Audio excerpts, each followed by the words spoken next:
Welcome to WELTE Every 7th, the podcast style element of my content here on WELTE. Getting started today with this food right here, this pickup from Uber Eats. It is December 28th, the 4th episode of WELTE Every 7th. I post these type of uploads on the 7th, 14th, 21st, and 28th of every month, which means the next one won't be for another 10 days because we wait until January 7th. Thank you. Yeah, y'all have a good day. You too. Happy holidays. This episode inspired almost entirely by what Luka Doncic did last night. Luka Doncic amazes me. He is younger than I am, and he has already set Mavericks franchise records. He's taken a team with basically, in my opinion, no talent to the Western Conference Finals. And then last night, he creates a stat line that we have never seen before in NBA history with 60 points, 21 rebounds, 10 assists. He did that on only 31 shots. So he's doing it efficiently. I'm going to be honest, I don't love when monster stats are created as a result of overtime games. I do think that there should be somewhat of an asterisk on that stat line, given he needed extra time to do it. But it was still a heck of an accomplishment. It deserves to be celebrated. It is my opinion, and it has been since this man was a rookie in the league. I think Luka Doncic, I don't know if he'll ever win. He's in a tough spot right now where he's got no number 2 or number 3 on his team to help him actually win a championship. But Luka is going to become one of the most statistically impressive players in NBA history. So that's why I want to go over today who I consider to be my top 10 basketball players of all time, including who I have at that number 1 spot, who what I call the GOAT. First DoorDash pickup of the shift right here, Taco Bell. Let me start with a kind of secondary list. Like, I'm not going to have a Dwayne Wade, Scottie Pippen, Kevin Durant type player in my top 10. In my opinion, if most of your damage was done as the number 2 on your team, you're not one of the top 10 players of all time. It just hurts your resume too much for me to know that for a lot of your winning, you weren't the alpha dog on that team. Let me then say that Hakeem Olajuwon and Jerry West are right outside of my top 10. They would be like honorable mentions. And then in the active players group, right outside of the top 10, very close to them, I would have Giannis and Kawhi Leonard. I think they're 1 or 2 finals wins each away from having to be seriously considered for that top 10. Other active players, like the really young guys, sure, anybody could explode and have a career. A Ja Morant, Devin Booker, some of these guys could get there, but we just don't really know yet. Luka is, I think, the only one that's like 25 and under that I look at him and I say, that's a top 10 player of all time. As long as he doesn't get struck with injury, he's going to end up on that top 10. I just think it's inevitable. When they did that NBA 75th anniversary team with top 75 NBA players of all time, I was saying right then, right there, go ahead and put Luka on this list right now. Why wouldn't you? You're putting a bunch of active players on it. Put Luka right now. He's clearly one of the 75 best players that have ever played in the NBA. If you're going to put a Damian Lillard on that list, seriously, you should have put Luka Doncic on that list at 21 years old or whatever he was at the time. I'm going to go inside and pick up this Taco Bell before I give you my 10th best basketball player of all time, because I know several people are going to disagree with who I have there. There we go. So, number 10 all time. A lot of people do not bring this guy's name up when they make their lists, and I think it's ridiculous. John Stockton. Some people would say, Ryan, I thought you just said you don't put number 2s in your top 10 list of all time. I got Karl Malone as the number 2 on that team. I should have mentioned him with that Scottie Pippen, Kevin Durant tier player. But Ryan, Karl Malone scored a lot of points. Yes. But if you take the points and assists from both Stockton and Malone and translate them to points responsible for, John Stockton outdid Karl Malone. They were both good defensive players, but statistically, I would have to say Stockton has the more impressive defensive statistic when you establish yourself like he did on that all-time steals list. Just keep this in mind. John Stockton played 19 NBA seasons. all for the Utah Jazz. He got them into the playoffs every single season. That's incredibly impressive. Hey, I'm looking for an Anna. You're gonna go inside there to the left, and she's in that glass door. Okay, thank you. Hey, I'm looking for Anna. That's Anna? Okay. Okay. Up next, another DoorDash pickup here, American Deli. And up next on my top 10 list, I've got Larry Bird and then Tim Duncan. I don't think I need to argue very hard on their behalves. And then in 7th and 6th position all time, I have Shaq and Kobe side by side. It's hard for me to distinguish who was the one and who was the two. And they both succeeded as ones without one another. But I do think because some of their winning was together, it kind of prevents either of them from cracking that top 5. That's why I've got them just outside of it. 4th and 5th all time, I got Magic and Steph, the point guards.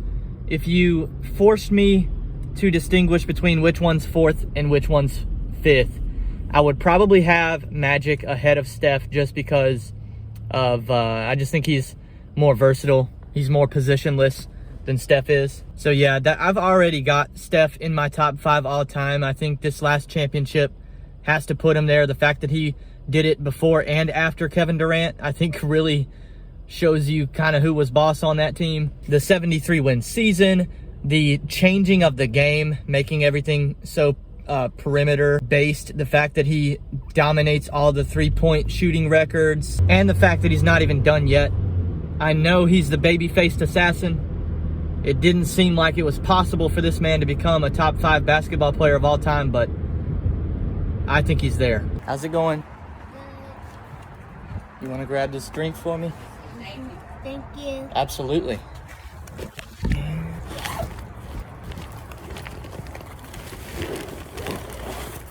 you are. Thank you. Have a good new year. So now with the remaining players, the top 3 should be pretty obvious, but people really do get interested in how you rank these top 3. I think Kareem Abdul-Jabbar belongs in everybody's top 3. Each of these 3 players has a serious argument at being number 1, I think. But Kareem doesn't get talked about that way, but if you look at the resume, you could put him there at 1 if you wanted to. The reason he's my 3rd is because so much of the success was alongside Magic. I just don't think LeBron or Jordan ever played with a player as good as Magic to help them win, so I've got to discount Kareem just a little bit. Next order, I'm subbing Uber Eats back into the ball game.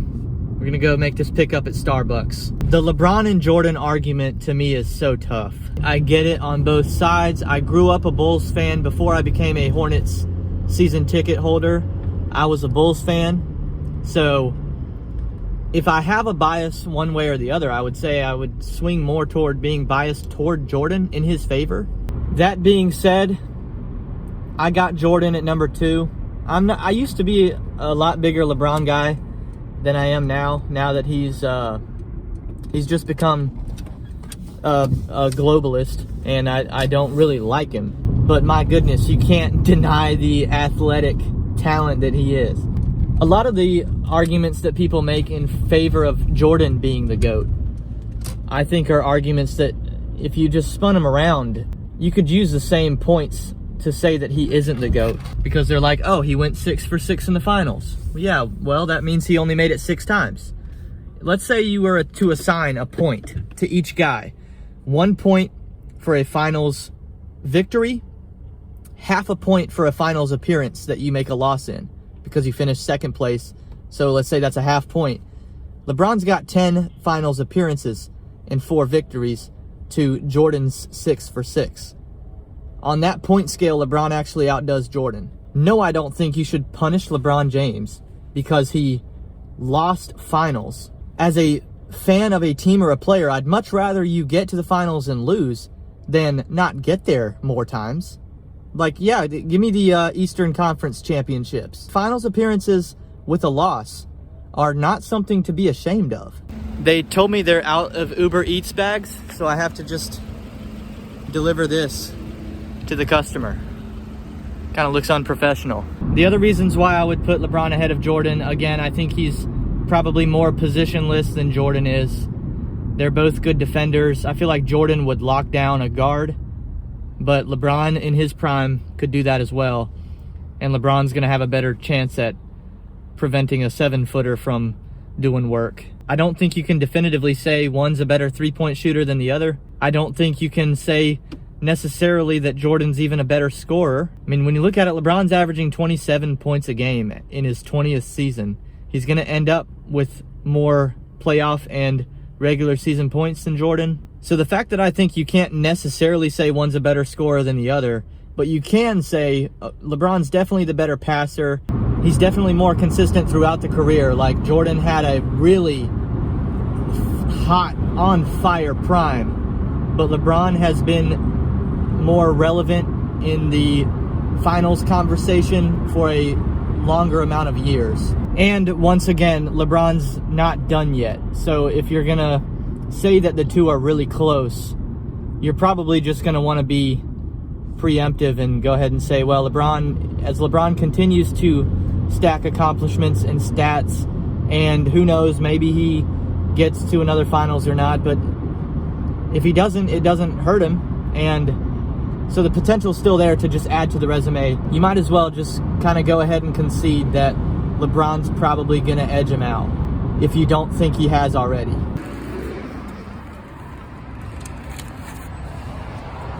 Our very first Uber Eats tip just came in. That $11 order ended up being $19.69. That's hype. That's an extra $8 I didn't think I was going to have. Now, for the old people that want to complain about the fact that I didn't just put Wilt or Russell on my list, I'll just tell you, they were ineligible for my list from the beginning. So it's not that I'm not saying they're great.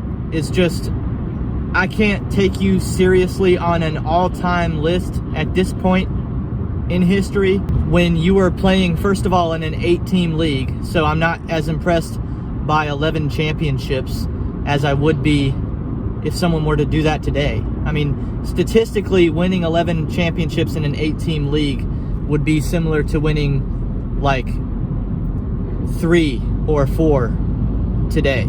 And yeah, Wilt's stats are more mind-blowing than anything LeBron or Luka have ever thought about doing. But again, if you're playing in an era where your opponents view basketball as their side hustle, I just don't think that's a strong enough competition. Imagine LeBron James today playing against good basketball players, but basketball players who aren't completely focusing on the game and are doing, they're door dashing at lunchtime and then playing basketball at night. I mean, I like us door dashers, but we wouldn't stand a chance against somebody that's fully, every hour of their week devoted to being a better basketball player. I'm gonna wrap up this video as I'm wrapping up this shift with one final opinion that might be maybe my most controversial of the video about basketball. Okay, so it's 106. By the way, we had a pretty good shift because I don't think I started. When did I start? Yeah, I accepted that first Uber order at 11:39. So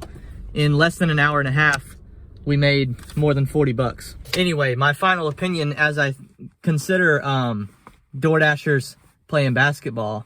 First of all, I'm much better at basketball than people would probably assume I am. I'm 5'8", so consider that information when I say what I'm about to say, because it is my belief that I could score 10 points in an NBA game. If I pop off on YouTube, make a bunch of money, and can buy a NBA basketball franchise before I'm too old to play, then I would sign myself to my own roster.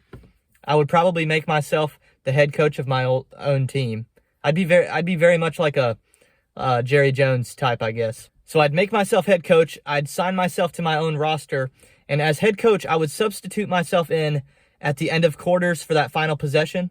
I would just heave up some half-court three-point attempts that are the defense isn't really guarding those in a lot of scenarios. I would have myself shoot any technical free throws in the game, and I would try to get some open threes throughout the game and maybe get to the foul line a couple times. And I think I literally think I could probably score 10 points a game. The issue is I would have to manage my minutes to where we could still win the game, because on the defensive end, I'm not stopping anybody. I mean, seriously, if I'm on defense, any of the Charlotte Hornets players would drop 70 on me.